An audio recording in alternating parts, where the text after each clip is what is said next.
consciousness. Today we're going to discuss, consciousness. What is consciousness? What is existence? What is experience? What is awareness? What is awareness? What is awareness? What is awakening? Then you have what is the enlightenment? Infinitesimal level. What is Gangstalking? Areas like animism. What is where? What is targeted?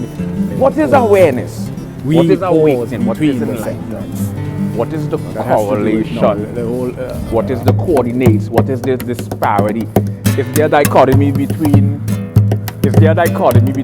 awareness, awakening, and enlightenment? Or are they like a chain tandem of sequential events that occur in different order? Which precedes the other? Does awareness